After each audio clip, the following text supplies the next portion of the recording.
रूप से मिलनी चाहिए। क्योंकि एक बार को आप सोचिए, आखिर उस बच्चे की गलती क्या होती है जो एक गरीब घर में पैदा होता है और उसको बेहतर शिक्षा से वंचित होना पड़ता है। शिक्षा के सामने एक पैसे की दीवार खड़ी है, जो जितनी ऊंची दीवार लांघ सकता है, जो जितना अधिक पैसा शिक्षा पे खर्च कर सकता है, वो उतनी बेहतर शिक्षा पा सकता है। लेकिन अगर एक देश एक है, लोकतांत्रिक देश है, तो शिक्षा भी सबको एक समान रूप से तो मिलनी ही चाहिए। आज परिस्थिति ये है कि एक तरफ तो प्राइवेट स्कूल हैं जो लूट के अड्डे बने हुए हैं, वहाँ पे आप एडमिशन कराने जाएंगे तो सिर्फ एडमिशन के नाम पे ही आपको 10,000 20,000 रुपए देना होगा। और कमीशन खोरी का ऐसा धंधा है कि कॉपी, किताब, टाई, बेल्ट, ड्रेस, जूता कहाँ से खरीदना है ये आप नहीं तय करेंगे वो प्राइवेट स्कूल वाले। यानी आम लोगों की मेहनत की आखिरी कौड़ी उनके जेब से वसूल लेना चाहते हैं। और दूसरी तरफ सरकारी स्कूलों में न तो पर्याप्त टीचर है, न पर्याप्त बिल्डिंगे हैं। 2019 का ही ये पुराना आंकड़ा है कि हर 100 में से 52 स्कूलों में या तो एक टीचर है या 2 टीचर हैं। और उन्हीं टीचरों के ऊपर जिम्मेदारी थोप दी जाती है कि जनगणना करो, मतगणना करो, पशुगणना करो, तमाम काम करवाए जाते हैं। और 19 के बाद से तब से कितने टीचर रिटायर हुए होंगे और 18 के बाद से कोई टीचर की वैकेंसी भी नहीं है।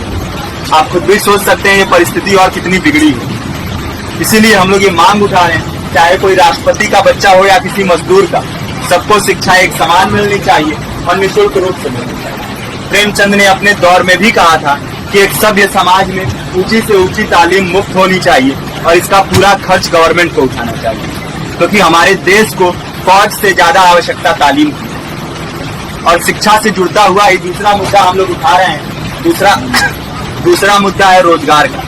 रोजगार की परिस्थिति ये है कि आज सरकारी सेक्टर हो या प्राइवेट, सब कुछ ठेका संविदा के हवाले किया जा रहा है। परमानेंट नौकरियां लगातार घटाई जा रही है। इसी रेलवे में 1995 के आसपास लगभग 18.5 लाख कर्मचारी काम करते थे, लेकिन आज उनकी संख्या 12 लाख है।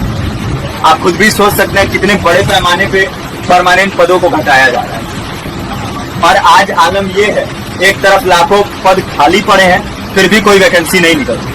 जो वैकेंसियां निकलती हैं उनमें भ्रष्टाचार होता है, पेपर लीक हो जाते हैं। RO, UP police, BPSC, SSC, CGL, ऐसे तमाम पेपर लीक हो चुके हैं, आप लोग भी जानते हैं। अभी नीट की धांधली में ये पता चला कि एक एक पेपर 30 लाख से 50-50 लाख रुपए में बेचा गया। हम और आप तो ये पैसा नहीं दे सकते। पूरी की पूरी कारस्तानी सरकार, प्रशासन, शिक्षा माफियाओं की होती है। और भुगतता कौन है? आम घरों के लोग, जो लोग सालों साल तैयारी करते हैं, दिन भर में 10-10 घंटे, 12-12 घंटे पढ़ते हैं। और इतनी कड़ी मेहनत के बाद, सालों साल की मेहनत के बाद उनके हाथ लगती है तो सिर्फ हताशा, निराशा, अवसाद। बहुत से छात्र नौजवान जो इस बेबसी में, इस डिप्रेशन में नहीं जी पाते, आत्महत्या तक के कदम उठा लेते हैं। लेकिन ये देश की विडंबना है कि टीवी चैनल, अखबार, मीडिया, नेता, मंत्रियों के लिए कहीं ये कोई मुद्दा नहीं है। उनके लिए मुद्दे हैं तो जाति, धर्म, रंग, नस्ल, अगड़ा पिछड़ा। आज जब पूरी परिस्थिति इतनी भयावह है तो ये जरूरी है कि लोगों के बीच में जाया जाए, लोगों को संगठित किया जाए और एकजुट किया जाए। क्योंकि आज अगर अपने मुद्दों पर बोलेंगे नहीं तो कल को ये परिस्थिति और बिगड़ेगी। हो सकता है ले दे के अपनी जिंदगी तो हम लोग साथ ले जाएंगे, लेकिन आने वाली पीढ़ियों को क्या भविष्य देके जाएंगे, ये भी सोचने वाली बात है। हमारे साथी ने आपको पर्चा दिया है, पर्चा आप तक पहुंच गया है। पर्चे में और भी बातें हैं, इसको पूरा विस्तार से पढ़िए। पर्चे में हमारा नंबर है, संपर्क कीजिए।